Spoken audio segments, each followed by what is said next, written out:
Asuransi bersama Fajar Nindyo. Minumannya diminum Pak, jangan buat pajangan.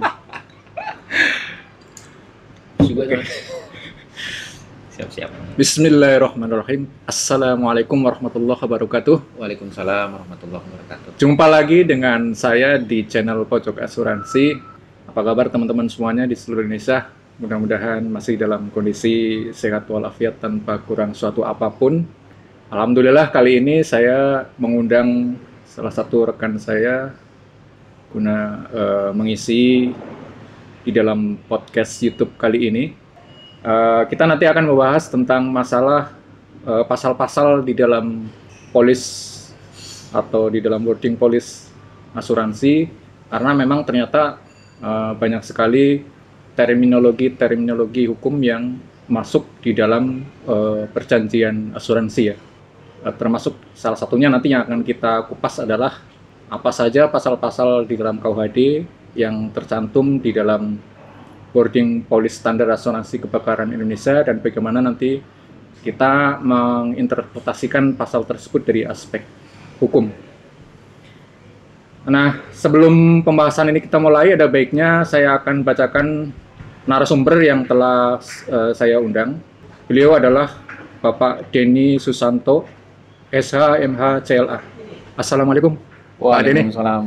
Sehat Pak Denny ya? Alhamdulillah sehat. Iya, alhamdulillah kita bisa dipertemukan dalam kondisi sehat ya Pak dalam kesempatan kali ini. Beliau mendapatkan gelar sarjana hukum dari Fakultas Hukum Universitas Indonesia dan Magister Hukum Fakultas Hukum Universitas Gadjah Mada. Kemudian saat ini menjadi kandidat doktor hukum pada Pascasarjana Doktoral Hukum Universitas Jayabaya. Beliau memiliki sertifikat kartu izin beracara profesi advokat dari Perhimpunan Advokat Indonesia atau PERADI.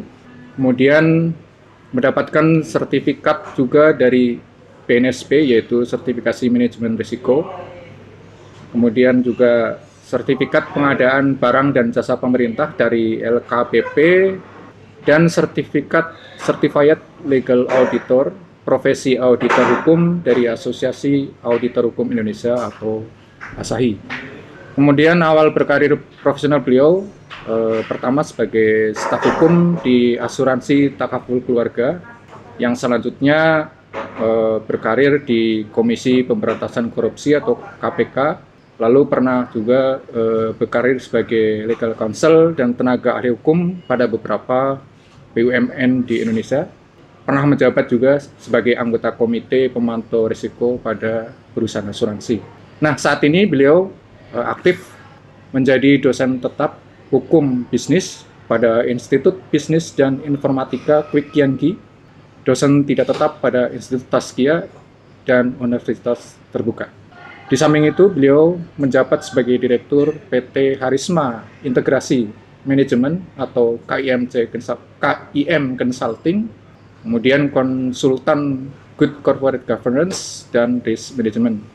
Juga beliau sebagai partner counsel pada beberapa kantor hukum atau law firm dan auditor hukum yang mendampingi beberapa perusahaan yang bergerak di bidang minyak dan gas bumi, asuransi, dan konstruksi. Pengalamannya sebagai lawyer, ada beberapa kasus yang pernah juga beliau tangani, terutama dalam penanganan kasus litigasi maupun non-litigasi dalam bidang tindak pidana korupsi, korporasi, haki, asuransi, perdata kepalitan, konstruksi, serta minyak dan gas bumi.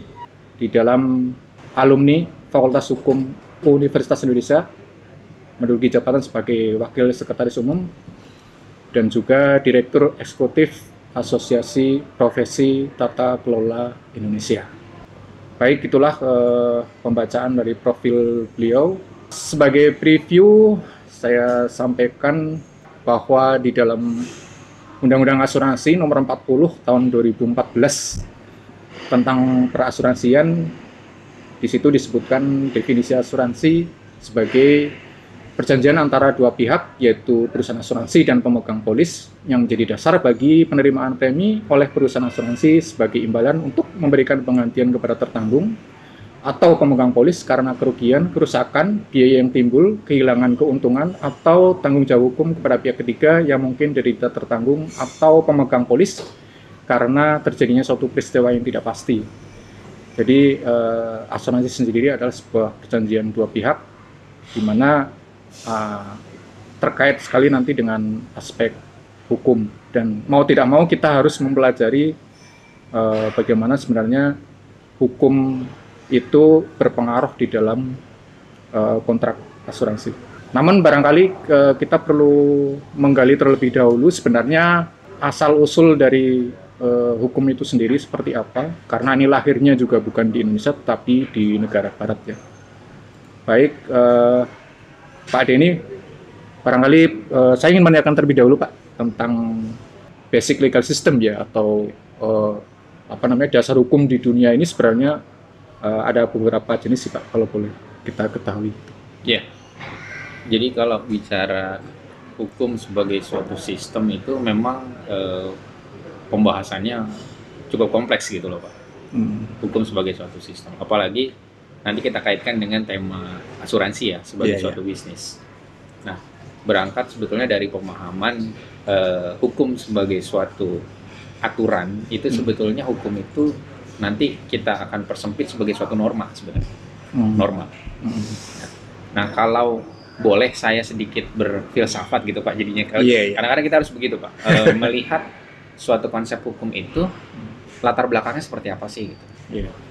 Nah, apa yang mewarnai aturan hukum di Indonesia termasuk khususnya bicara soal nanti bisnis asuransi itu seperti apa?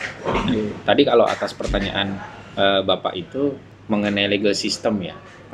Kalau kita berangkat dari corak sistem hukum Indonesia itu kan sebetulnya kita bisa dikatakan nuansanya secara eksplisit dikatakan sebagai hukum civil law, gitu ya, hukum sivil. Apa itu hukum civil law? Ya artinya sebetulnya sudah banyak kajian yang menjelaskan tentang apa arti dari civil law, gitu ya. Tapi kalau boleh saya sederhanakan bahwa civil law ini adalah salah satu bentuk sistem hukum yang cukup dominan di dunia, gitu ya. Jadi ada kalau kita bisa katakan ada dua sistem hukum yang dominan di dunia, itu common law dan civil law, gitu ya. Itu sebetulnya konsep di masa lalu Pak, gitu ya. Di konsep masa lalu. Kalau saat ini sebenarnya Indonesia itu kalau dibilang corak hukumnya civil law, apakah memang pure civil law, itu bisa dikatakan tidak sepenuhnya mengarah ke sana juga gitu. Artinya ada warna-warna common law. Nah, ini sedikit saya cerita soal civil dan common law. Jadi kalau civil law ini memang asal mulanya ya dibawa sistem hukum itu dari kolonialisme Belanda gitu ya. Jadi Belanda menjajah Indonesia, melakukan kolonialisasi di Indonesia. Jadi sebenarnya bukan Belanda sebagai satu negara, tapi zaman itu VOC gitu ya, melalui maskapai dagang sekian waktu, kemudian mereka settle di Indonesia. Mereka membawa kultur, tapi mereka membawa sistem juga, gitu, sistem hukum dari negara asalnya, dari Belanda. Jadi bukan dikatakan negara sebagai suatu Belanda pada saat sebagai suatu negara pada saat masuk ke Indonesia, tetapi pada saat itu adalah ada kepentingan dagang, gitu. Nah ini kan sesuatu yang bicaranya adalah konsep sejarah, gitu Pak. Nah, VOC pada saat itu bisa disebutkan sebagai salah satu maskapai dagang besar di dunia kan, yang kemudian melakukan kolonialisasi beberapa daerah-daerah di Indonesia yang memang kaya akan sumber daya alam gitu. Nah mereka masuk ke Indonesia, kemudian pada saat itu juga Indonesia bukan sebagai suatu negara ya, masih terbagi-bagi kepada bentuk-bentuk kerajaan-kerajaan gitu ya, wilayah-wilayah. Nah kemudian sekian puluh tahun ya mereka merasa bahwa VOC ini merasa bahwa tempat yang mereka tuju ini adalah tempat yang mempunyai sumber daya alam yang melimpah. Mereka mempunyai kehendak untuk semakin menancapkan gitu kekuasaannya. Nah, mereka bawalah sistem hukum salah satunya di sana. Sementara sistem hukum di Belanda itu sendiri pada saat itu adalah kalau bisa dibilang latar belakangnya bawaan dari negara Prancis. Karena Belanda sendiri masuk ke Eropa daratan bagian dari jajahan Prancis ya.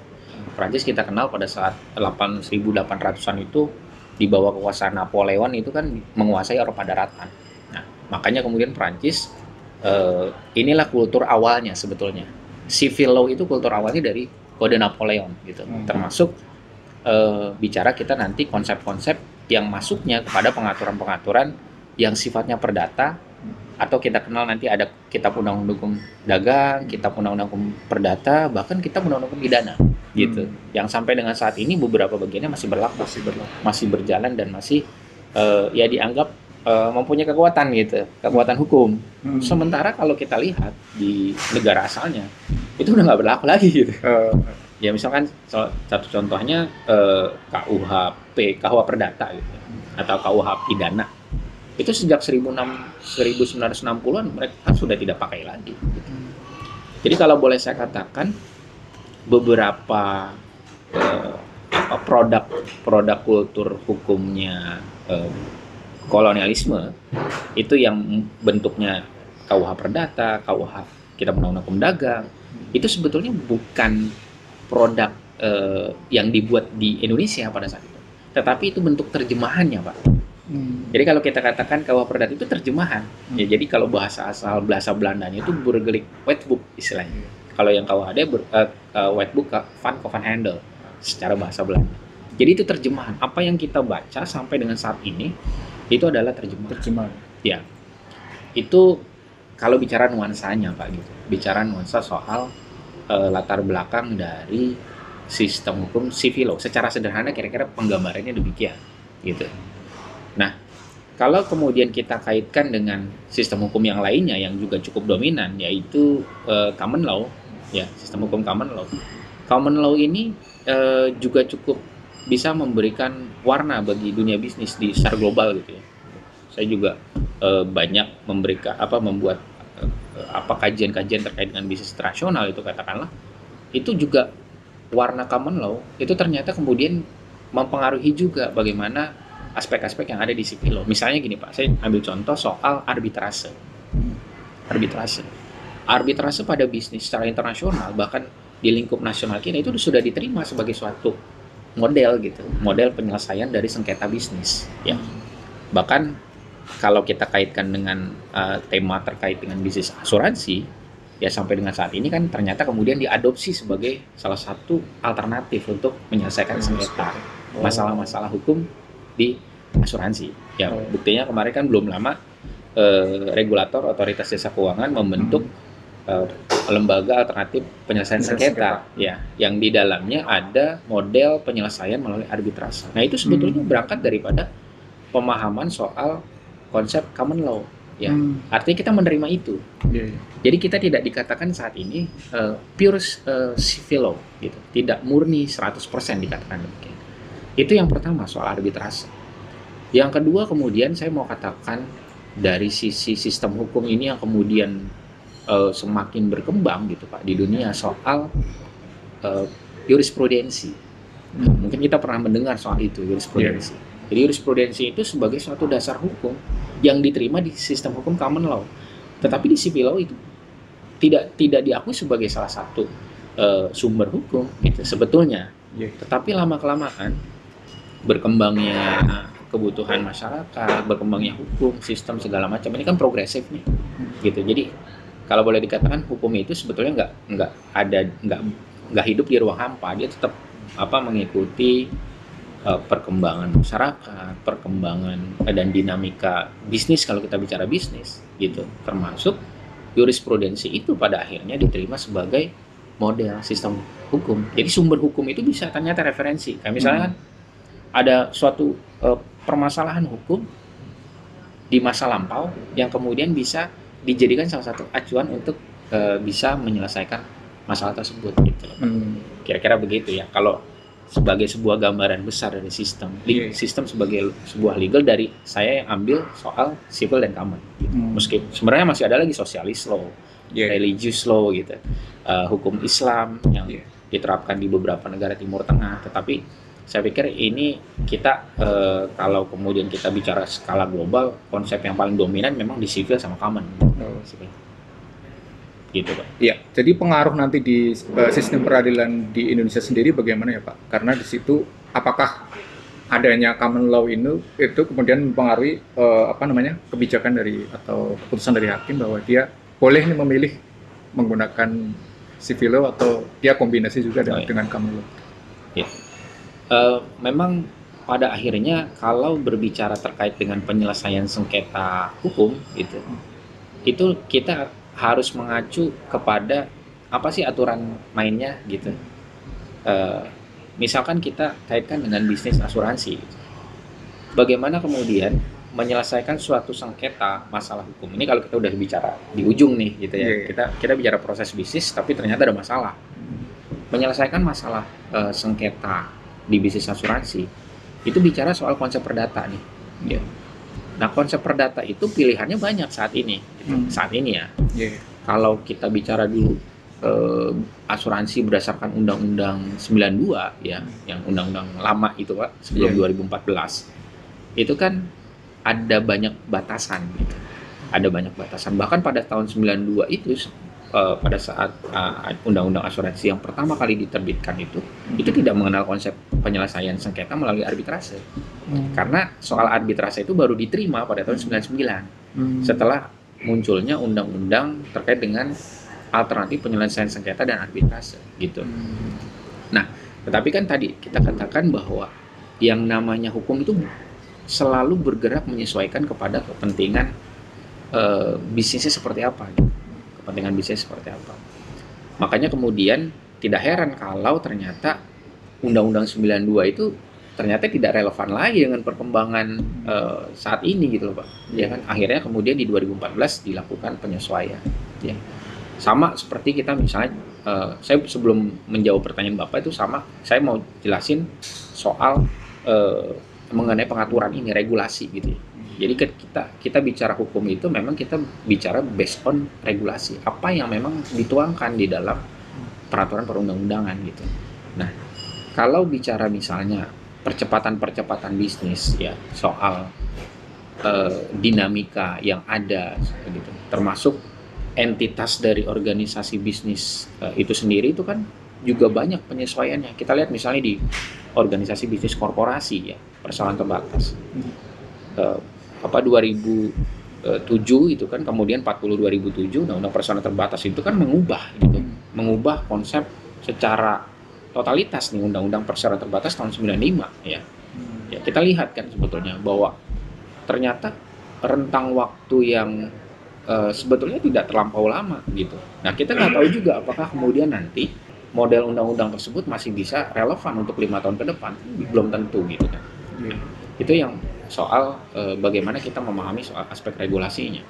Nah, sementara kalau bicara soal penyelesaian masalah hukum, itu nanti kita harus mengkategorisasikannya dalam dua hal. Ya. Apakah ini nanti akan masuk ke dalam ranah hukum yang sifatnya publik atau privat? Gitu. Jadi kalau kita bicara publik, nanti kita bicara hukum yang dominasinya bicara di pidana, hukum pidana. Tapi kalau kita bicara wilayah privat, ini kita bicara wilayah yang sifatnya kontraktual. Misalnya gini Pak, kontraktual itu ya nanti kita ngomonginnya tadi yang Bapak sampaikan di awal soal perjanjian, bahwa berdasarkan undang-undang asuransi itu dikatakan bahwa asuransi ini konsepnya adalah perjanjian gitu, konsep utamanya. Ya. Perjanjian itu wilayahnya adalah privat, hubungan kontraktual di antara para pihak gitu. Nah, merefernya kemana nanti aturannya? Nah, itu harus kita lihat nanti berdasarkan sistem hukum civil law, maka dia akan dikembalikan kepada konsep pemahaman soal bagaimana perjanjian itu dibuat secara sah gitu. Itu soal perdatanya. Tapi kalau soal pidananya nanti ada lagi. Ya, misalkan kalau kita bicara soal penyalahgunaan dana atau misalnya fraud yang terjadi gitu, atau bahkan misalnya pemalsuan dokumen, klaim gitu kan, itu kan sesuatu yang masuknya ke arah pengaturan sifatnya ada di hukum pidana, hukum publik. Ya lagi-lagi kita harus menyesuaikan konsep aturan itu kepada mana? KUHP, KUH Perdata, Kitab Undang-Undang Hukum Dagang yang memang ini adalah semua peninggalan dari zaman kolonialisme gitu. Dan kita harus terima itu, faktanya memang masih berlaku. Berdasarkan apa? Berdasarkan aturan peralihan dari Undang-Undang Dasar 45. Nah, ini kenapa di dalam sejarahnya KUHD itu kemudian terpisah dari KUH Perdata ya? Karena kan tadi sudah dibahas ya, sebenarnya kayak perjanjian atau perikatan yang sifatnya private itu kan awalnya itu bisa diakomodir di KUH Perdata ya Pak, Ya. sebagai bentuk perjanjian secara individu atau private. Tapi yang menjadi pertanyaan, kenapa kemudian ada istilahnya lex specialis derogate legis generalis. Jadi KUHD ini seperti hukum yang berlaku khusus gitu. Jadi yang tidak diatur di KUH Perdata kemudian diatur di KUHD ini Pak. Iya. Ya betul Pak. Jadi kalau kita ingin membaca semua pengaturan-pengaturan itu, memang kita harus tahu juga sebetulnya kalau ini sama seperti konsep keilmuan yang lain, bahwa di dalam setiap konsep keilmuan itu pasti ada metode, ada cara untuk membaca gitu ya, untuk menafsirkan suatu teori gitu ya. Nah, kalau bicara di konsep hukum itu ada prinsip, ada asas gitu. Ada prinsip, ada asas. Jadi kalau kemudian kita membaca suatu persoalan hukum yang kemudian kita lihat misalnya di dalam bentuk peraturan-peraturan, itu sesungguhnya kita tidak boleh asal membaca gitu.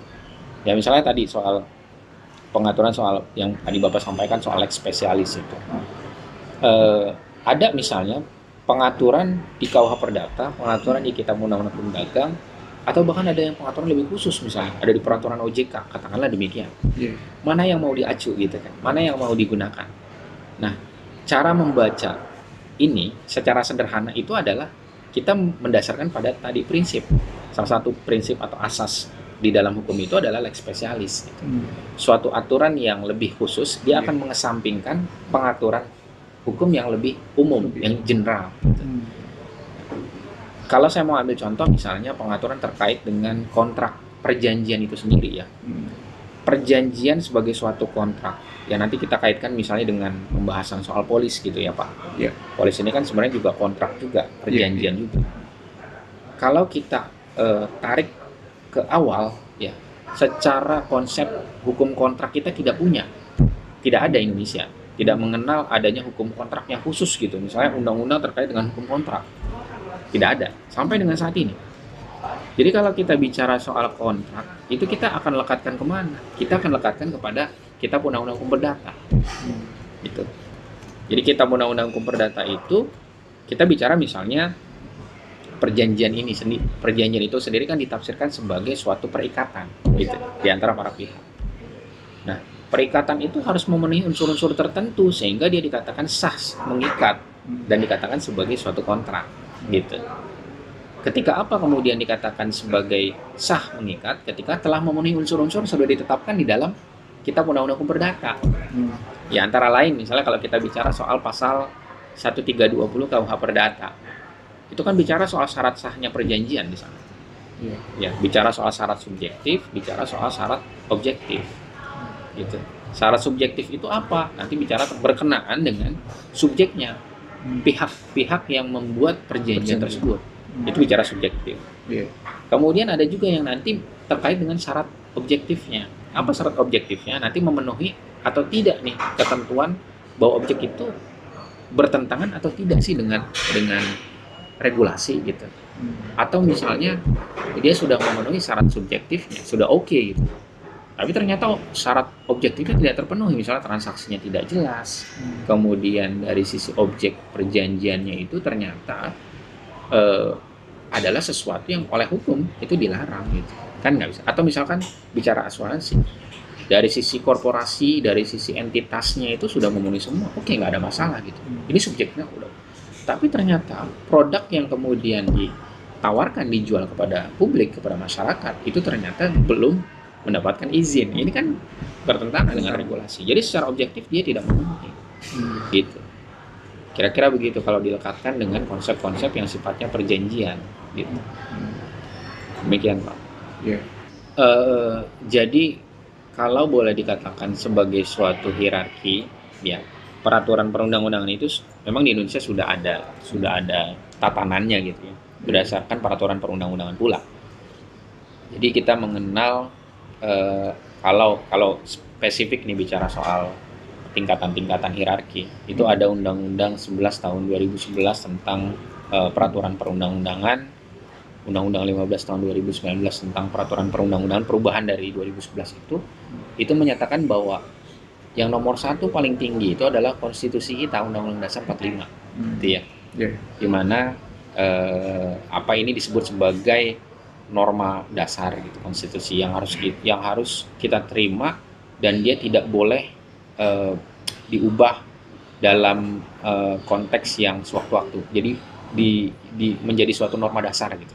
Termasuk nanti kita bicara di situ ada Pancasila ya gitu ya. Kalau bicara filosofisnya. Nah, di bawah Undang-Undang 45 itu adalah bicara soal konsep peraturan perundang-undangan ya. Peraturan perundang-undangan. Nah, peraturan perundang-undangan ini merupakan produk bersama gitu ya antara lembaga eksekutif, dalam hal ini adalah pemerintah ya, presiden, dengan lembaga legislatif, DPR. Nah, mereka lah pembentuk undang-undang. Jadi konsep peraturan perundang-undangan itu selalu kebijakannya bisa berasal dari apa yang menjadi kebijakan atau policy dari pemerintah atau sebaliknya dari DPR. Ya, jadi saling mengisi, saling melengkapi, gitu. Itu bicara peraturan perundang-undangan. Nah, KUH Perdata, KUH Dagang, ya, atau bahkan kalau kita bicara KUH Pidana, Mas, itu merupakan produk tadi kolonialisme yang masih berlaku dengan adanya peraturan peralihan Undang-Undang 45. Tetapi dia masih diterima dan stratanya itu diterima sebagai peraturan perundang-undangan. Jadi sama kedudukannya dengan undang-undang yang saat ini ada. Sebut saja misalnya kita bicara undang-undang asuransi gitu. Undang-undang persoalan terbatas. Ya, undang-undang pasar modal itu sama kedudukannya. Ya. Nah, kemudian nanti akan timbul sebetulnya suatu pertanyaan. Kalau di KUH Perdata sudah diatur, ternyata di undang-undang yang baru itu juga diatur. Mana yang diacu, mana yang digunakan. Gitu. Kadang-kadang memang selalu timbul permasalahan-permasalahan seperti itu atau pertanyaan-pertanyaan demikian. Nah, tinggal dikembalikan tadi kepada salah satunya asas tadi, lex specialis, derogat lex generalis, atau misalnya aturan yang berlaku muncul kemudian itu bisa mengesampingkan aturan yang lama. Gitu. Jadi dia bisa menghilangkan. Jadi nanti akan ada di dalam undang-undang itu khusus untuk bisa mengesampingkan pengaturan-pengaturan yang lama. Sehingga dia tidak boleh dibaca kembali. Tapi kalau sebagai sebuah bahan referensi, sebagai sebuah bahan rujukan, itu bisa menjadi dasar gitu loh, Pak. Seperti itu. Dan ini kan banyak terjadi gitu ya. Kalau kita bicara misalnya, apakah peraturan-peraturan yang diterbitkan misalnya oleh Bank Indonesia, oleh Otoritas Jasa Keuangan, itu kemudian diterima sebagai peraturan perundang-undangan? Jawabannya iya, diterima. Tetapi dia bukan dalam konsep undang-undang. Dia akan berbeda. Karena kalau kita bicara hierarki yang tadi ditanyakan, hierarki itu bicara soal apa yang memang sudah tertuang di dalam undang-undang terkait dengan peraturan perundang-undangan itu sendiri. Bahwa ada Undang-Undang Dasar 45, ada undang-undang di bawahnya, ada peraturan pemerintah gitu di bawah-bawahnya sampai dengan yang level terbawah. Nah, soal kebijakan-kebijakan policy yang diterbitkan oleh lembaga negara itu memang punya kekuatan juga mengikat, tetapi dia konsepnya tidak setara dengan peraturan perundang-undangan kekuatannya. Cuma ketika misalnya OJK menerbitkan suatu peraturan OJK atau edaran atau apapun itu bentuknya yang punya kekuatan mengikat kepada pihak luar ya, di luar OJK, dia mempunyai kewenangan itu karena delegasi kewenangan dari undang-undang OJK sendiri yang boleh menerbitkan peraturan yang bersifat mengikat. Sama halnya Bank Indonesia. Bagaimana Bank Indonesia bisa menerbitkan PBI, peraturan Bank Indonesia yang kemudian bisa mengikat?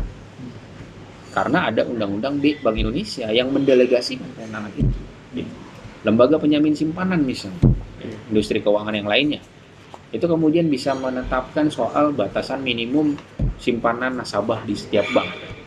Ya, dia menerbitkan peraturan-peraturan internal, tetapi peraturan yang diterbitkan lembaga tersebut bisa mengikat karena ada pendelegasian dari undang-undang. Kira-kira begitu. Jadi punya kekuatan mengikat karena undang-undang. tetapi level stratanya di bawah dari undang-undang itu sendiri. Kira-kira begitu, Pak. Kalau kemudian ada istilah ini Pak, jadi kontrak sendiri ya secara private katakanlah antara dua pihak itu, apakah boleh juga kita tafsirkan bahwa itulah undang-undang bagi mereka sendiri gitu Pak? Oh ya, betul. Ini mengacu kepada peraturan yang ada di KUH Perdata, Pak. Ya, pasal 1338 ya, KUH Perdata. Soal suatu peraturan yang dibuat secara sah dan mengikat itu berlaku sebagai undang-undang bagi para pihak yang membuatnya. Ini asas di dalam hukum perdata, gitu, sebagai suatu asas. Artinya, kenapa dibuat sebagai suatu kenapa ada asas seperti ini?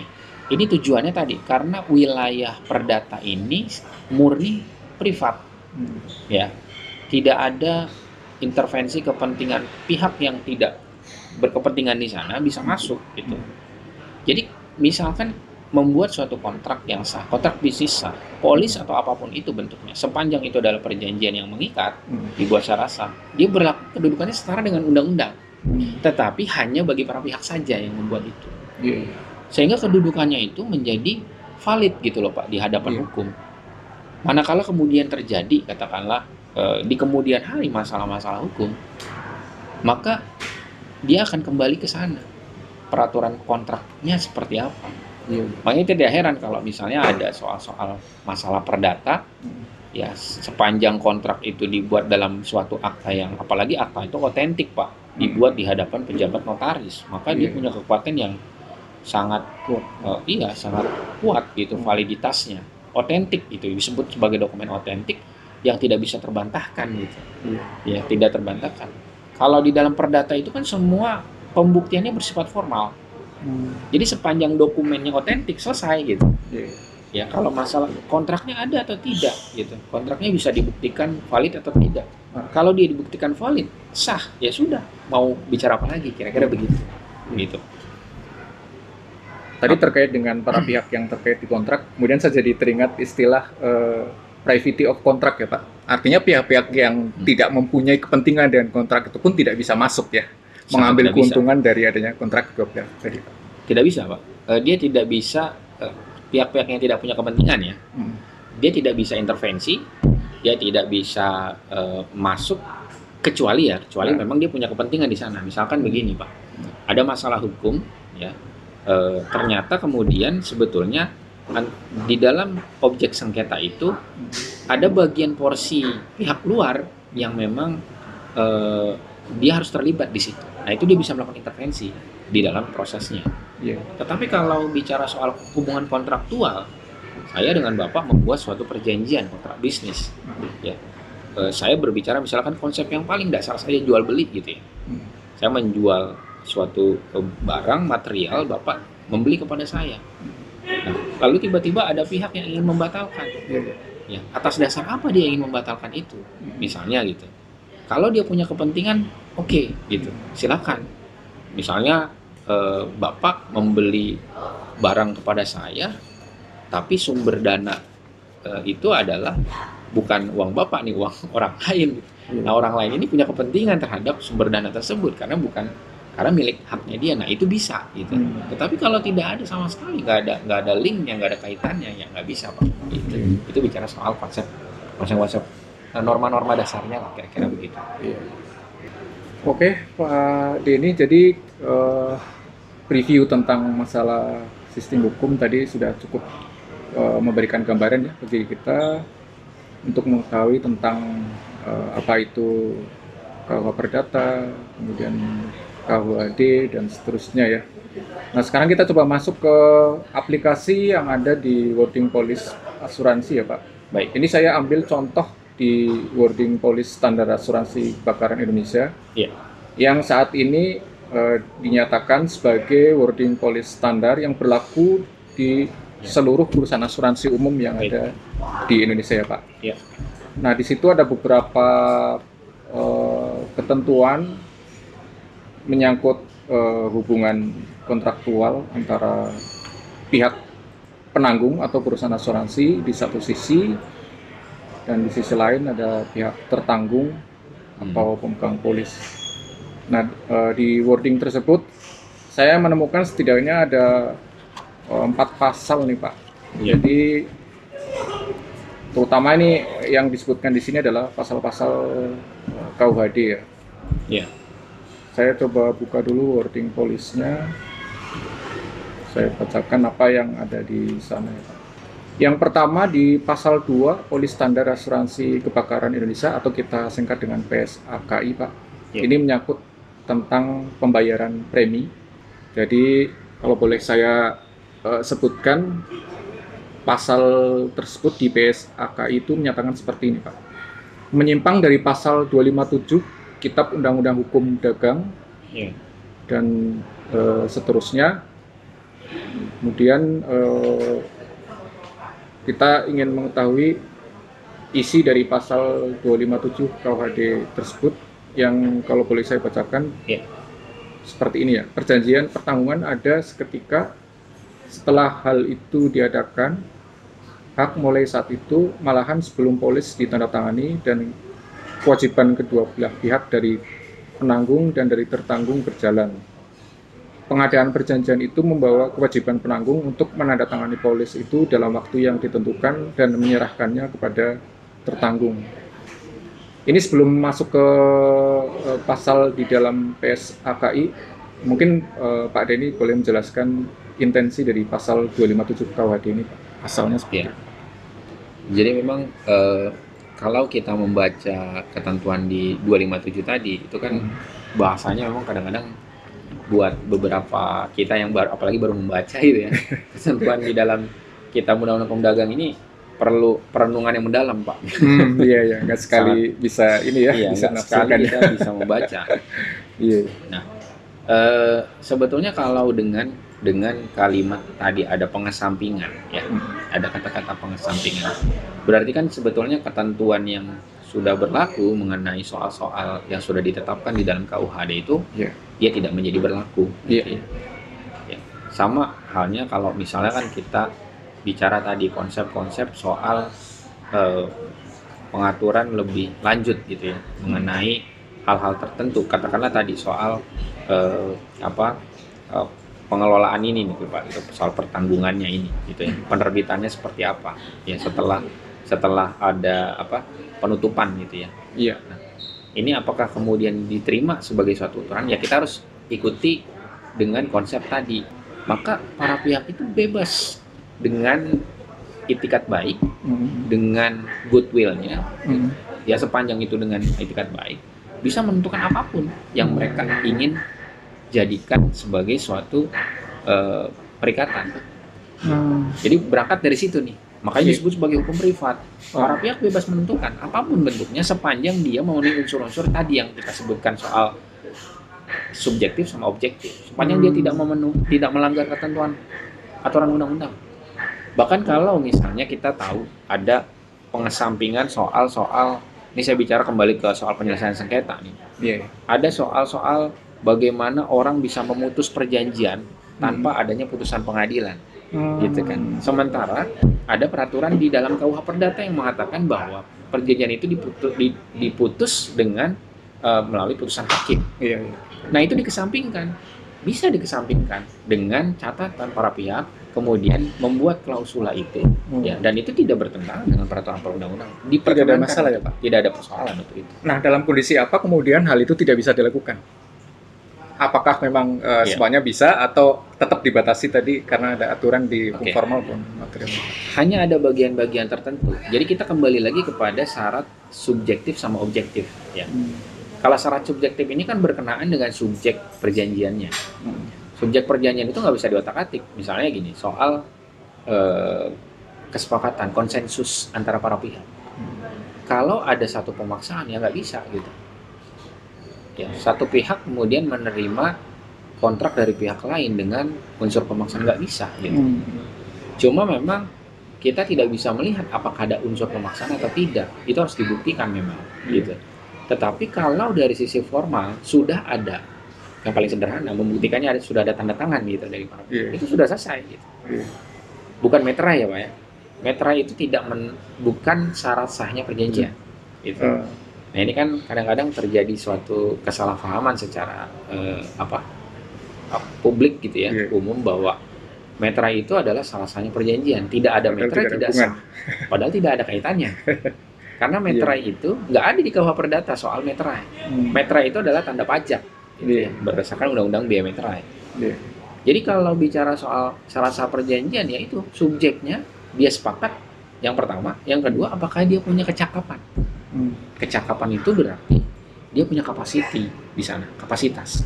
Iya. Misalnya gini, kecakapan itu bicara soal kalau secara individual itu dilihat dari batasan usia. Anak-anak tidak bisa membuat suatu perjanjian, tidak diterima, gitu. Ada konsekuensi secara hukum, dapat dibatalkan. Tetapi kalau bicara soal kecakapan dari sisi lembaga atau entitas badan, maka dilihat badan hukum ini punya kecakapan seperti apa, kapasitas. Misalnya perusahaan membuat suatu perjanjian atau perikatan itu harus dilihat siapa yang berwenang mewakili entitas badan hukum tersebut. Tentu saja kita melihat kembali kepada undang-undang. Di mana kita lihat undang-undangnya? Kita lihat undang-undangnya itu ada di Undang-Undang Perseroan Terbatas. Siapa yang punya kewenangan untuk melakukan operasional atau pengurusan dari perusahaan? Yaitu direksi, bukan komisaris. Nanti salah juga kalau kita katakan komisaris yang bisa tanda tangan di sana. Iya. Itu salah, menyalahi peraturan. Karena fungsinya adalah fungsi pengawasan. Jadi fungsi pengurusan direksi gitu di sana. Iya. Siapa? Nanti kita lihat lagi di sana di anggaran dasarnya, direktur utama. Kalau berhalangan, direktur yang lain. Gitu. Nah, itu nanti bicara soal anggaran dasar. Bagaimana dengan level di luar direksi? Sepanjang dia diberikan kuasa oleh direksi, ya itu bisa cakap di situ. Bisa mempunyai kapasitas untuk mewakili entitas atau lembaga badan hukum tersebut. Sepanjang ada kuasa. Gitu. Tapi kalau tidak ada, nggak bisa. Jadi syarat sah perjanjian itu cuma mengacu, itu aja. Batasannya adalah itu, dan itu yang nggak bisa diotak-atik. Tapi kalau yang lain Di luar silakan. itu boleh. Itu terkait dengan subjek. Ya. Nah, kalau yang terkait dengan objek, Bapak, yang terkait dengan objek itu bicara soal dua hal. Yang pertama, transaksinya jelas. Yang kedua, objek yang ditransaksikan itu tidak bertentangan dengan regulasi. Itu saja. Itu batasan yang nggak boleh diotak-atik. Kalau misalnya transaksinya tidak jelas, tadi kita melakukan suatu jual beli, Pak, gitu. Sementara sebenarnya prosesnya adalah proses sewa menyewa, gitu kan. Ya itu kan jadi bias, gitu. Apa yang disepakati, tapi praktiknya berbeda. Itu objek sudah, konsekuensinya itu batal demi hukum. Konsekuensinya. Jadi kalau kita membuat suatu perikatan perjanjian atau kontrak, ya, kalau dia tidak tegas, ya, atau tegas di sepakatan awal, tapi pada praktiknya berbeda, makanya dia batal demi hukum. Ya, transaksi. Yang kedua, kalau dia bertentangan dengan regulasi, kita sudah sepakat melakukan jual beli, tapi ternyata jual beli untuk hal-hal atau produk-produk yang dilarang oleh hukum, gitu. Jual beli narkoba, gitu kan, atau jual beli suatu produk-produk yang tidak berizin, tidak punya lisensi. Nah, itu udah jelas. Saya kira itu batasan yang bisa saya jawab. Iya. Nah, ini ada yang menarik, Pak, di pasal 257 KUHD ini dia menyatakan bahwa perjanjian pertanggungan ada seketika setelah hal itu diadakan, hak mulai saat itu, malah kan sebelum polis ditandatangani. Artinya sebenarnya polis itu sendiri tidak harus diartikan harus ada dulu sebelum adanya dinyatakan sah adanya perjanjian, ya, Pak. Karena kita tahunya, oh harus ada polis ini, baru kemudian kita sudah sah melakukan kontrak. Ya, betul. Apakah dapat diartikan seperti itu? Bisa ditafsirkan demikian, gitu. Artinya gini, Pak. Tadi saya katakan bahwa yang namanya suatu esensi dari asuransi itu adalah perjanjian, kan? Esensinya nih. Kita bicara esensi dasar. Ketika kita bicara perjanjian itu tidak serta-merta kita bicara soal apakah konsensus perikatan itu dibuat secara tertulis atau tidak, gitu. Sepanjang kesepakatan itu sudah muncul, selesai, gitu. Cuma nanti persoalannya adalah persoalan di kemudiannya adalah soal pembuktiannya nih, validitasnya, gitu. Ya, polis ini kan adalah sebagai suatu dokumen, ya, yang diterima sebagai dokumen hukumnya nih dalam proses perikatannya. Ya. Menjadi suatu hal yang akan menjadi permasalahan di kemudian hari kalau ternyata dari sisi dokumen polisnya ini memang dia muncul belakangan, sementara hak dan kewajibannya sudah terbit duluan misalnya. Ini kan persoalan. Meskipun sebetulnya ini hal-hal yang sifatnya bisa diupayakan gitu misalnya. Kalau kembali lagi Pak kepada prinsip esensi perdata nih. KUHD ini kan bagian dari perdata. Iya. Jadi leg spesialis daripada KUH perdata gitu. Jadi kita bicara esensi perdata itu apapun bisa dilakukan gitu oleh para pihak. Bagaimanapun upaya mereka mau mengesampingkan suatu ketentuan sepanjang itu disepakati dan tidak bertentangan dengan syarat-syarat perjanjian, maka selesai gitu. Bisa diterima. Gitu. Jadi mungkin ini terkait dengan masalah tadi ya, karena polis itu menjadi bukti ketika suatu saat ada terjadi sesuatu ya mungkin ya. Iya. Klaim kan nanti juga harus pasti, ada Pak. bukti ya, buktinya kan polis, sehingga kemudian pembuat wording ini dalam hal ini AUI menyatakan lebih baik pasal 257 dimodifikasi, kemudian dinyatakan bahwa perjanjian asuransi itu harus ada setelah adanya polis berarti ya. Yes. Jadi dari tanggalnya kan jelas ya, efektif berlaku dari tanggal sekian sampai tanggal sekian.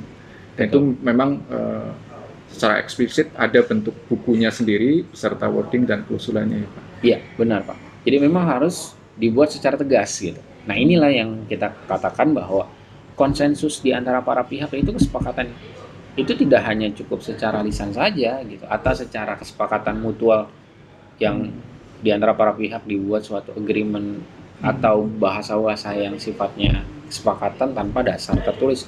Nanti kita bicara soal validitas pembuktiannya kalau ada suatu persoalan atau ada klaim segala macam. Nah kita bicara seperti itu. Ini soal pembuktian validitasnya gitu. Nah ketika kemudian mau dikesampingkan, yaitu kita akan lihat sebetulnya nanti pengesampingan itu akan sejauh mana. Kalau pengesampingan mutlak, ya itu tidak diperkenankan oleh hukum. Tetapi kalau bicara soal ini sudah tidak relevan lagi dengan kebutuhan kondisi perkembangan saat ini misalnya, itu bisa dilakukan. Gitu. Misalnya gini Pak, kita bicara soal, saya lebih jauh bicara soal platform misalnya. Teknologi informasi ini semakin berkembang saat ini kan, berkembang pesat. Kemudian apakah polis sebagai suatu paper dokumen tadi itu tidak lagi dibuat secara manual gitu, ya, dengan mengikuti perkembangan informasi saat ini, ya itu bisa dilakukan. Tidak perlu harus ada meterai, tanda tangan basah gitu ya, yang dilakukan oleh para pihak. Itu bisa dilakukan tanda tangan elektronik dan diterima sebagai suatu hukum gitu di situ. Tinggal bagaimana menguji nanti validitas apakah tanda tangan yang dibubuhkan di dalam platform tersebut diterima. Ya kan nanti kan ada parameternya tuh, misalnya platform itu sudah mempunyai lisensi dari Kementerian Kominfo gitu kan untuk platform tanda tangan elektronik, dia harus punya lisensi untuk itu sehingga dia diterima sebagai bukti nanti, sebagai ada validitasnya di sana gitu. Jadi tidak bisa sembarangan juga kita misalnya tanda tangan elektronis, diterima sebagai suatu perkembangan saat ini kan dinamikanya begitu. Ya, cuma memang masalahnya adalah begini, kita bicara soal aturan hukum yang ada di KUHD itu jauh ketinggalan dengan kebutuhan saat ini, sangat jauh banget ketinggalan. Makanya ya harus terus selalu ada dinamika perubahan terkait dengan, apalagi industri asuransi ini kan sepertinya berkembang pesat gitu saat ini kan Pak, semakin maju ya dengan merubahnya Undang-Undang 92 di 2014 kemarin, itu kan sesuatu yang butuh percepatan. Kalau kita komparasi misalnya dengan pasar modal itu undang-undangnya belum berubah sampai dengan sekarang. Ya, undang-undang pasar modal itu kan undang-undang tahun 95. 95 sampai dengan sekarang belum ada perubahan. Karena apa? Dinamikanya tidak seintens perbankan atau asuransi. Gitu ya. Makanya kemudian karena ada kebutuhan dan dinamika yang semakin butuh percepatan nih gitu untuk menyesuaikan, karena hukum itu selalu ketinggalan dengan bisnis Pak gitu. Aturan hukum selalu ketinggalan dengan bisnis. Itu kita akui itu. Jadi bisa saja kita membuat suatu aturan tahun ini, tahun depan udah berubah kebutuhannya. Apalagi digitalisasi saat ini sudah semakin masif kan Pak. Gitu. Kira-kira itu. Baik. Oke, Pak Denny, ini untuk selanjutnya ada di pasal 4 saya jumpai di sini mengatur tentang polis yang berpindah tempat dan pindah tangan ya Pak. Saya bacakan dulu apa yang disebutkan di dalam wording PSAKI ini.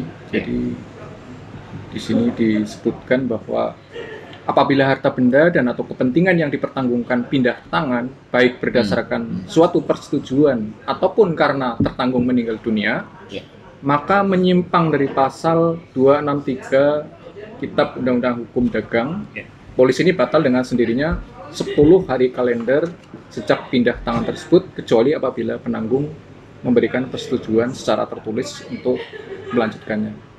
Nah, kemudian saya bacakan asli dari pasal 263 KUHD.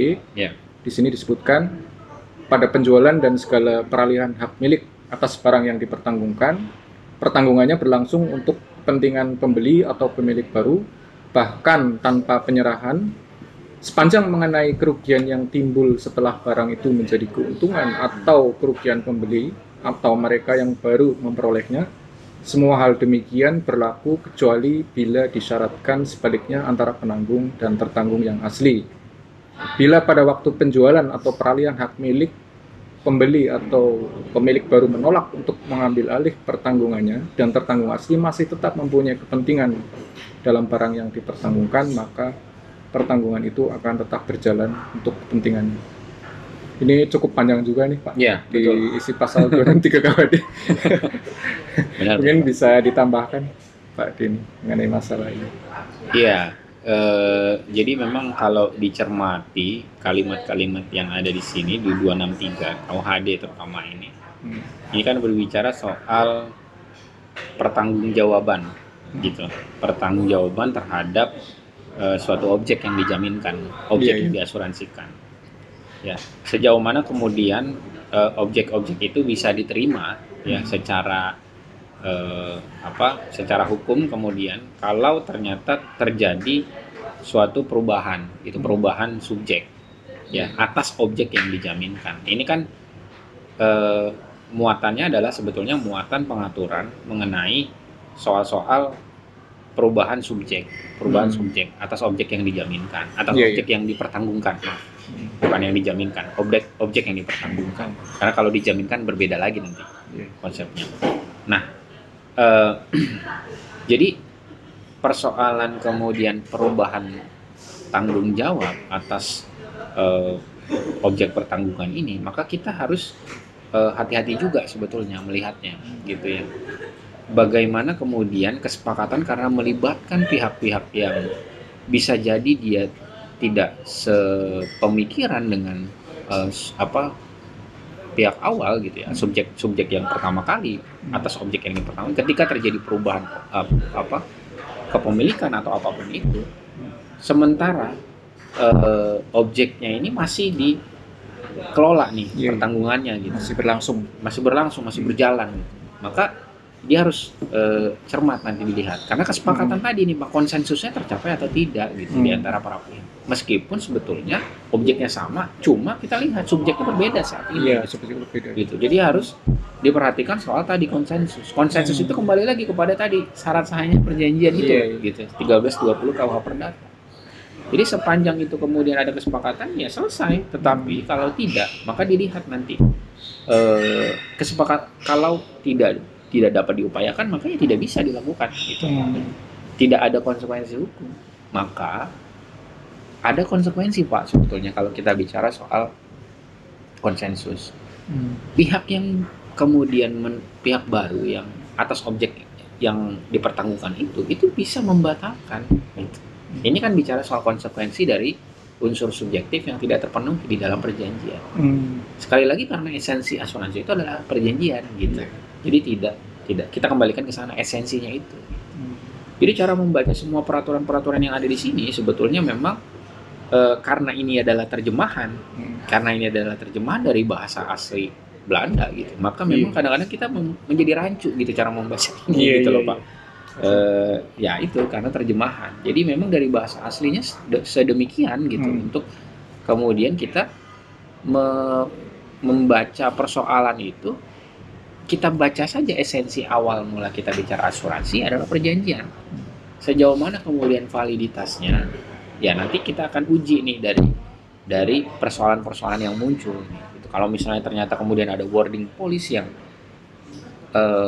memang sudah disepakati pada saat ini menjadi suatu ketentuan, maka harus diuji apakah dia valid atau tidak dengan esensi perjanjian itu, bertentangan atau tidak, gitu. Sebetulnya secara gambaran besarnya sih demikian sih, gitu. Kak, ini saya bicara soal perspektif hukum semua nih. Jadi semua perspektif hukum itu kita kembalikan kepada esensi awalnya. Dari mana pengaturan itu bermula, ya disitulah kemudian kita harus merujuk, gitu. Karena kalau bicara soal, apalagi ini sebagai sebuah industri jasa keuangan, maka kan banyak sekali pengaturan-pengaturan. Tapi esensi asuransi itu bicara 13-20 KW Perdata, selesainya di sana sebetulnya. Iya. Lanjut Pak ya. Baik, siap. Baik Pak Denny, selanjutnya di pasal 15 PSAKI tentang ganti rugi pertanggungan rangkap. Ya. Di dalam pasal itu disebutkan seperti ini ya Pak. Menyimpang dari pasal 277 ayat 1 KUHD, Ya. dalam hal terjadi kerugian atau kerusakan atas harta benda dan atau kepentingan yang dipertanggungkan dan atau kepentingan yang dipertanggungkan dengan polis ini, di mana harta benda dan atau kepentingan tersebut sudah dijamin pula oleh satu atau lebih pertanggungan lain dan jumlah seluruh harga pertanggungan polis yang ada lebih besar dari harga sebenarnya dari harta benda dan atau kepentingan yang dimaksud itu sesaat sebelum terjadinya kerugian, maka jumlah ganti rugi maksimum yang dapat diperoleh berdasarkan polis ini berkurang secara proporsional menurut perbandingan antara harga pertanggungan polis ini dengan jumlah seluruh harga pertanggungan polis yang ada, tetapi premi tidak dikurangi atau dikembalikan. Nah, sedangkan di dalam pasal 277 KUHD sendiri dinyatakan apabila berbagai penanggungan dengan itikat baik telah diadakan mengenai satu-satunya barang, sedangkan dalam pertanggungan yang pertama harga sepenuhnya telah dipertanggungkan, maka hanya pertanggungan pertama itu sajalah mengikat, sedangkan pada penanggung yang berikutnya dibebaskan.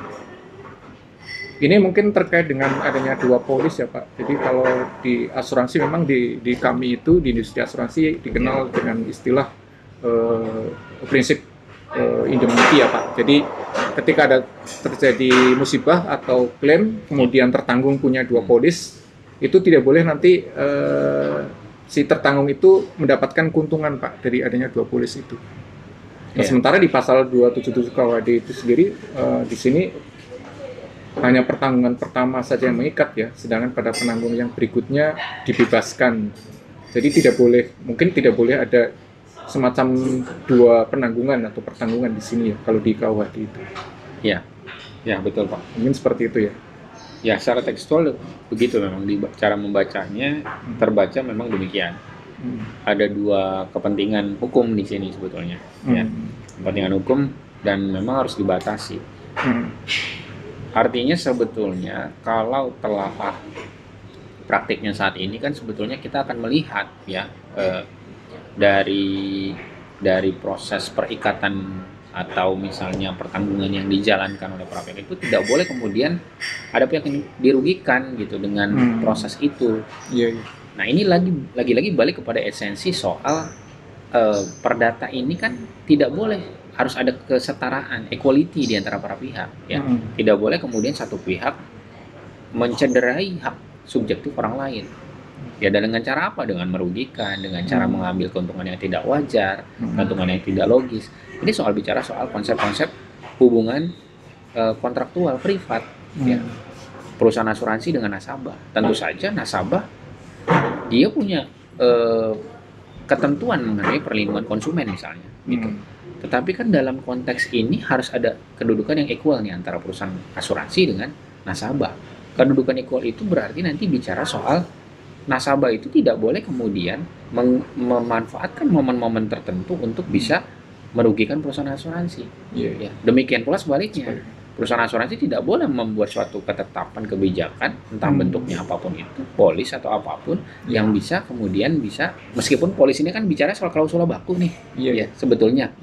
Tetapi klausula baku ini diperkenankan karena ada regulator yang mengawasi, OJK dalam hal ini. Tetapi tentu saja tidak boleh kemudian, makanya ada fungsi pengawasan dari OJK bahwa sebagai klausula baku tidak boleh kemudian bisa membuat suatu kebijakan-kebijakan yang mencederai hak subjektifnya nasabah. Sementara nasabah di pihak lain pun demikian, tidak boleh kemudian bisa merasa membuat suatu kepentingan-kepentingan untuk merugikan perusahaan asuransi, itu tidak boleh juga. Jadi harus ada equal nih kedudukannya. setara di antara perusahaan asuransi dengan nasabah. Nah, konsep-konsep begini kan konsep-konsep yang privat nih, hubungan kontraktual. Ya, hubungan kontraktual meskipun dibangun dengan landasan atau basis konsensus tadi, ya tidak boleh dia kemudian saling memanfaatkan momen untuk bisa merugikan hak subjektif orang lain. Tidak bisa begitu, nggak boleh gitu ya. Perusahaan asuransi pun begitu. Nasabah pun bukan cari kesempatan gitu dengan misalnya melakukan sesuatu yang sifatnya double claim misalnya gitu ya Pak, dimungkinkan itu kan. Jadi untuk mencegah itu sebenarnya sih Pak, salah satunya. Kira-kira begitu sih Pak. Nah, terkait dengan tadi Pak masalah perlindungan terhadap tertanggung terkait dengan haknya dia ya. Ini apakah juga nanti ada relevansinya nih Pak? Jadi di dalam boarding policy yang saya sebutkan itu ada salah satu pasal tentang klausul perselisihan ya Pak. Iya. Nah, di sini itu dari AUI sendiri mewajibkan bahwa ketika terjadi adanya perselisihan terhadap klaim itu si tertanggung memang tidak boleh diarahkan atau dipaksakan untuk menggunakan satu metode saja gitu Pak. Jadi ada dua cara yang diatur oleh AUI. Yang pertama bisa melalui lembaga alternatif penyelesaian sengketa. Namun seandainya tertanggung tidak mau untuk mengikuti metode ini, maka dia diberikan keleluasaan untuk langsung masuk ke ranah pengadilan. Apakah ini juga sebenarnya dalam arti tadi ya, untuk mencegah salah satu pihak itu istilahnya tidak diuntungkan dengan adanya perjanjian ini Pak? Soal tadi sengketa penyelesaian klaim ini. Menyelesaikan masalah hukum yang mungkin terjadi, berpotensi terjadi kan ya banyak sekali ya kalau di industri asuransi juga. Kalau kita bicara konsep secara dari sudut pandang perusahaan asuransi nih, perusahaan asuransi itu sebagai industri jasa keuangan tentu sangat menghindari itu Pak, namanya pengadilan, court gitu ya, pengadilan. Kenapa? Karena punya resiko terhadap reputasi. Betul. Apalagi kalau udah bicara industri keuangan. Industri keuangan itu rentan banget kan sama yang namanya reputasi. Ya, dilihat oleh publik ada masalah hukum. Makanya kemudian berbagai macam alternatif yang disediakan oleh undang-undang termasuk oleh regulator sendiri atau bahkan asosiasi itu kan mengarahkan, asosiasi sendiri kan mengarahkan kepada peraturan perundang-undangan bahwa ada pilihan hukum yang pilihan penyelesaian sengketa yang bisa diterapkan oleh para pihak yang bersengketa. Ya. Untuk apa?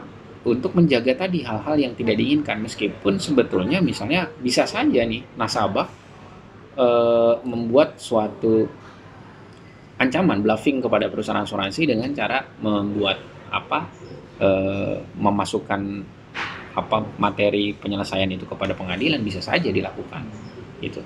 Nah, tapi kan sejauh mana kemudian nanti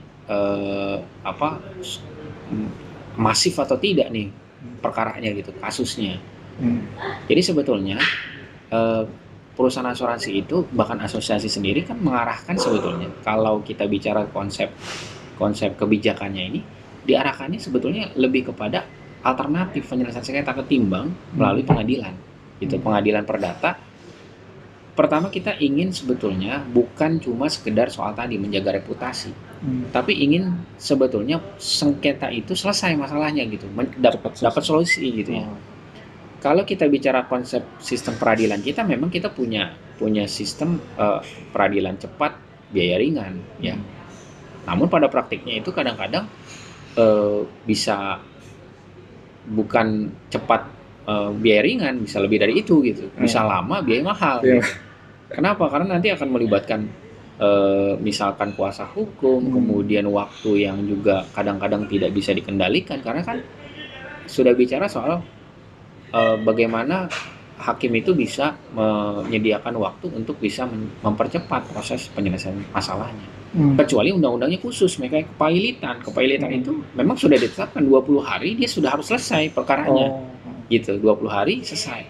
Tapi kalau perdata wan prestasi misalnya, polis nih, wan prestasi ada satu masalah hukum, satu pihak tidak melaksanakan kewajibannya, itu kan udah bicara wan prestasi.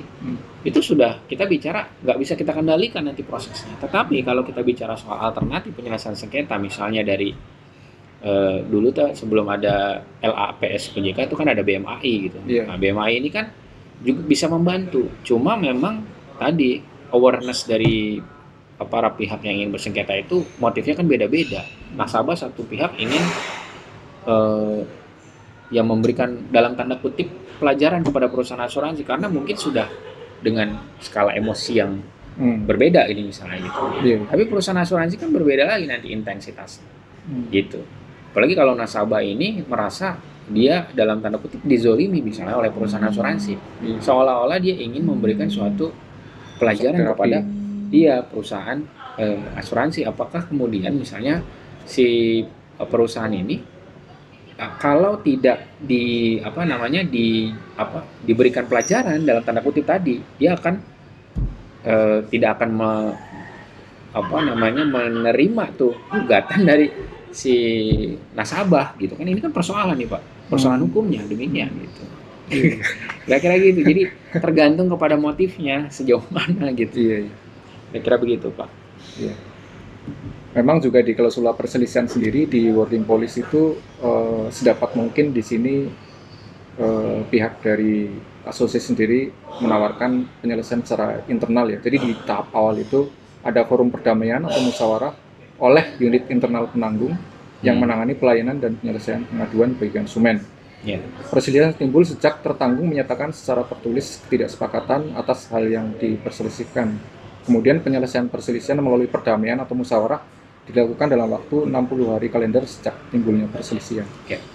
Nah, baru setelah 60 hari ternyata tidak ada kesepakatan, pihak dari pembuat polis ini memberikan dua alternatif tadi, Pak. Apakah akan masuk ke dulunya namanya BMAI ataukah ke pengadilan gitu ya, ada dua opsi. Oh, iya. Gitu. Nah, ini yang tadi saya juga pernah dengar bahwa memang katanya perusahaan asuransi tidak boleh membuat klausula baku. Klausula baku di sini dalam arti tidak ada opsi ya Pak, tidak ada pilihan bagi tertanggung untuk katakanlah langsung nih masuk ke pengadilan. Jadi dipaksa misalnya harus ke BMAI dulu gitu. Sehingga klausula ini kemudian hadir gitu ya Pak. Iya, betul. Soal klausula baku itu memang sesuatu yang sering jadi perdebatan tuh Pak. Bukan cuma di industri asuransi ya, industri jasa keuangan lainnya pun demikian ya. Perbankan gitu ya. Pasar modal. Jadi kan kalau klausula baku ini kan memang mau terima atau tidak nih gitu. Ya kalau Anda suka silakan, tapi kalau enggak tinggalkan gitu. Take it or leave it-nya nih gitu buat nasabah. Nah, makanya kemudian disitulah peran dan fungsi regulator gitu ya. Termasuk kalau kita bicara secara undang-undang, dia sebetulnya tidak memenuhi kaidah soal esensi syarat perjanjian, konsensus, karena orang dipaksa untuk tanda tangan atas klausula baku itu kan, seolah-olah dia sepakat, padahal belum tentu. Seperti kita misalnya membuka suatu form atau aplikasi gitu kan, ya itu sudah ada tuh klausulanya di sana. Demikian pula polis gitu kan, sesuatu yang sebetulnya sudah ditetapkan syarat umum, syarat khususnya gitu. Tetapi kan tentu saja lahirnya syarat umum, ketentuan umum, ketentuan khusus itu kan ada proses gitu. Jadi tidak, dan ada fungsi pengawasan juga di sana. Jadi klausula baku untuk industri jasa keuangan itu akhirnya bisa diterima gitu Pak. Seperti itu. Selanjutnya di pasal 16 Polis Standar Asuransi Kebakaran Indonesia ini menyangkut tentang subrogasi ya Pak. Oh ya. Saya sebutkan dulu. Sesuai dengan pasal 284 KUHD, setelah pembayaran ganti rugi atas harta benda dan atau kepentingan yang dipertanggungkan dalam polis ini, penanggung menggantikan tertanggung dalam segala hak yang diperolehnya terhadap pihak ketiga sehubungan dengan kerugian tersebut.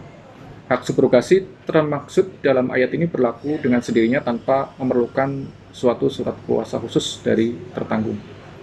Nah, di dalam pasal ini justru tidak ada pengesampingan Pak. Jadi pasal 16 PSHKI ini seolah-olah mendukung semangat dari pasal 284 KUHD.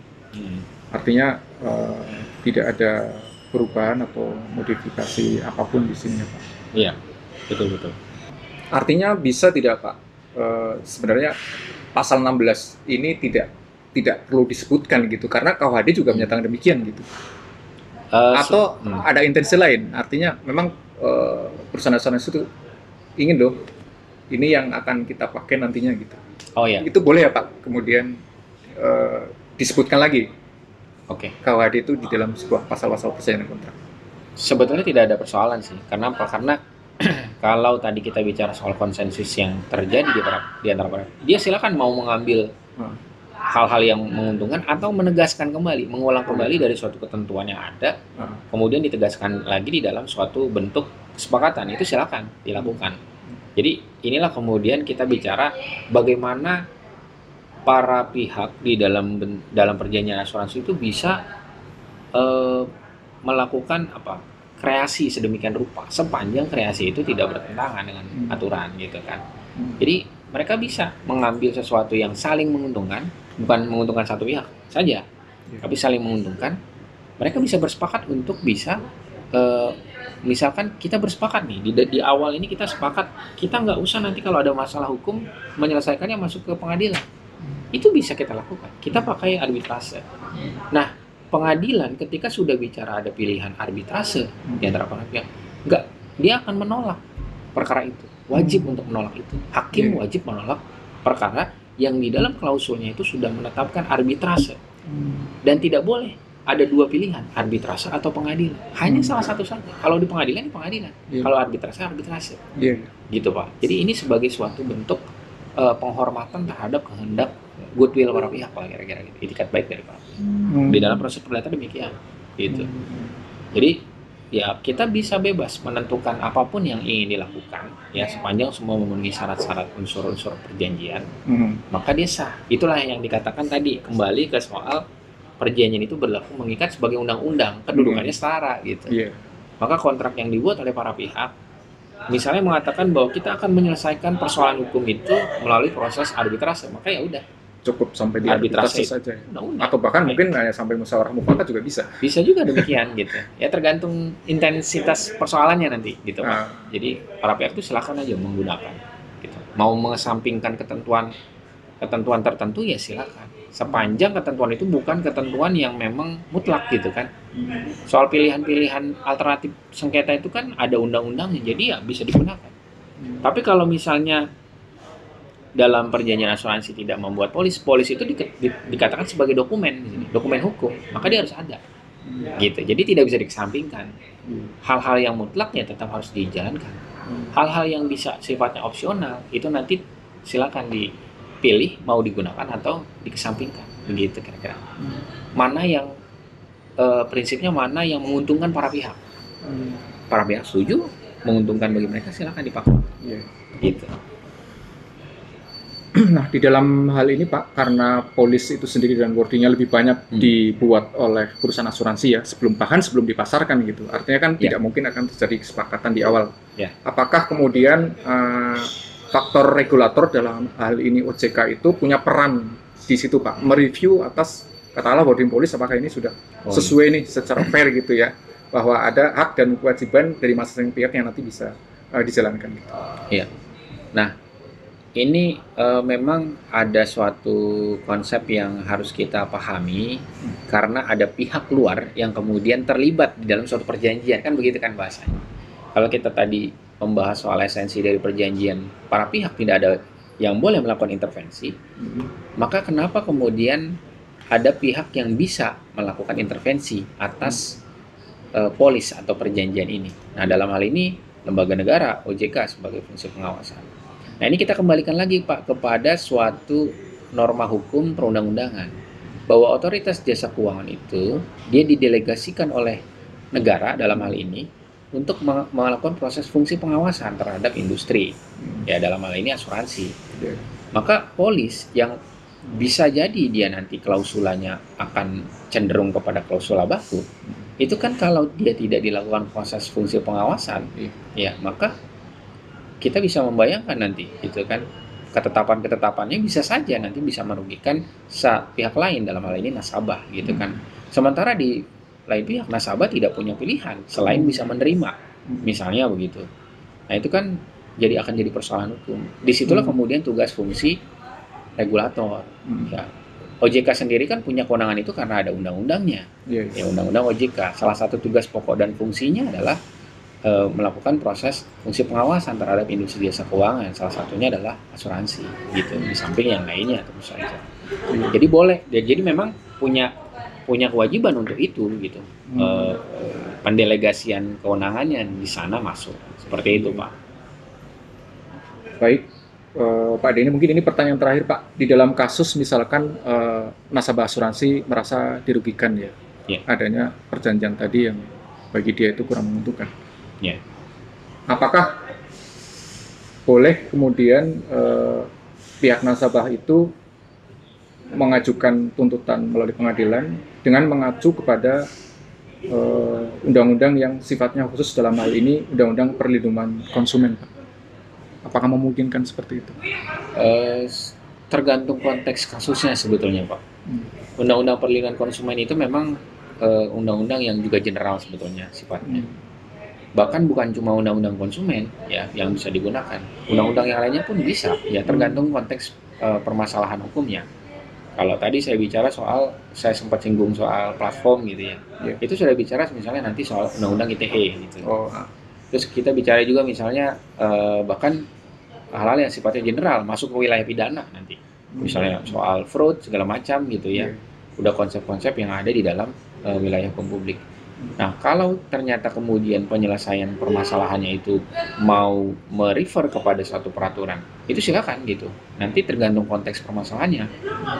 Perlindungan konsumen pun bisa dilakukan acuan. Bahkan ada beberapa case yang pernah saya temui itu dia pakai undang-undang anti monopoli, ya gitu. Persaingan usaha tidak sehat, gitu. Jadi karena suatu hal yang melibatkan ada kompetitor tertentu, dia pakai itu undang-undang itu. Padahal tidak secara langsung, memang dia mendapat kerugian, tetapi bisa diterapkan hal begitu. Nah, ini kan semua kita kembalikan kepada konteks permasalahannya gitu. Tapi yang paling dasar kalau kita bicara soal pengabaian prinsip-prinsip yang ketentuan yang ada di dalam polis, maka dia akan kembali kepada ketentuan yang ada di dalam perdata. Bukan prestasi sebetulnya. Nah, kalau kemudian dimodifikasi menjadi permasalahan yang lain, ya itu bisa saja. Bukan cuma perlindungan konsumen, pelanggarannya, anti monopoli, persaingan usaha tidak sehat pun masuk. Pidana, bahkan sampai dengan fraud atau bahkan korupsi sekalipun dimungkinkan untuk itu. Tergantung konteks permasalahan hukumnya. Begitu, Pak. Baik, sudah lumayan banyak juga kita mendengarkan pemaparan dari Pak Denny. Sebelum saya tutup nih Pak, ada barangkali closing statement dari Bapak tentang apa sih yang seharusnya perlu diperbaiki, terutama ya dalam hal ini menyangkut industri asuransi terkait dengan masalah hukum, Pak, di sini, Pak. Karena khawatirnya nanti ada hal-hal yang berpotensi konflik yang tidak selesai-selesai nih. Apalagi nih kemarin ada kasus yang cukup besar juga ya, ketika salah satu perusahaan asuransi, ya saya sebut aja Jiwasraya yang ternyata sampai saat ini banyak pihak yang kemudian merasa dirugikan gitu. Iya, betul Pak. Jadi memang industri jasa keuangan itu industri yang rentan terhadap risiko gitu. Salah satunya adalah risiko hukum. Makanya kemudian manajemen risiko itu kan selalu ditekankan untuk dijalankan secara benar ya di industri jasa keuangan termasuk asuransi. Tapi kalau kita bicara soal kalau sudah terjadi masalah hukum ini kan bicara soal formula kebijakan awalnya yang harus dijagain oleh misalkan industri asuransi itu sendiri. Nah, sebetulnya secara konsep hukumnya itu sudah sempurna menurut saya pada saat ini ya, gitu ya. Tinggal sebetulnya bagaimana pengelolaannya gitu. Ya kadang-kadang kan kalau yang namanya suatu pelanggaran hukum, baik itu pelanggaran perdata atau bahkan kejahatan di pidana, itu kan sudah bicara soal bagaimana pelaksana personnya yang ada di sana, yang punya itikat tidak baik, yang punya mindset untuk melakukan suatu pelanggaran gitu. Nah itu kan udah bicara soal itu. Nah sebetulnya kalau dari sisi pengaturan, saya pikir saat ini sudah mumpuni untuk itu. Tinggal sebenarnya dari sisi konsep pengelolaannya yang dilakukan oleh person to personnya ini yang memang kadang-kadang jadi masalah. Kalau kita contoh ambil case yang tadi Bapak sampaikan itu yang soal salah satu perusahaan asuransi besar, mereka melakukan proses investasi salah satunya gitu ya, case-case-nya yang dilakukan dengan tidak comply gitu terhadap aturan. Ya, kemudian ada kecenderungan untuk bisa mendapatkan keuntungan secara pribadi dengan cara yang tidak wajar. Ya, akhirnya bisa terjadi demikian. Ya. Dan ini kan sesuatu yang berpotensi bisa terjadi di kemudian hari kalau ternyata kemudian sebagus apapun sistem, kalau orang-orang yang masih tidak bisa punya kecenderungan untuk melakukan hal-hal seperti itu, ya masih akan bisa terulang. Gitu. Ya tinggal sebetulnya adalah selain tadi sistem, penegakan atas sistem itu baik di internal korporasi maupun nanti bicara soal penegakan peraturan perundang-undangan yang bisa juga diterapkan termasuk oleh asosiasi. Gitu. Itu kan salah satu tugasnya juga untuk bisa on the track nih perusahaan asuransi, industri asuransi bisa berkembang, tetapi sisi lain semua tetap comply dengan peraturan-peraturan. Begitu. Baik. Oke, teman-teman petugas asuransi, mungkin ini cukup ya di sesi pertama ini. Kalau kita lanjutkan nggak akan selesai. Terima kasih atas waktunya Pak Denny Susanto. Nanti kalaupun ada persoalan lain yang ingin saya diskusikan, boleh kita diskusi lagi ya Pak. Siap. Baik, teman-teman petugas asuransi, terima kasih juga atas kesediaan teman-teman untuk melihat dan menyaksikan podcast YouTube kali ini. Jangan lupa untuk selalu pantau terus, silahkan share juga, like dan komentar agar channel ini terus berkembang ke depannya. Terima kasih, mohon maaf atas segala kekurangan. Bila taufik wal hidayah. Wassalamualaikum warahmatullahi wabarakatuh. Waalaikumsalam warahmatullahi wabarakatuh.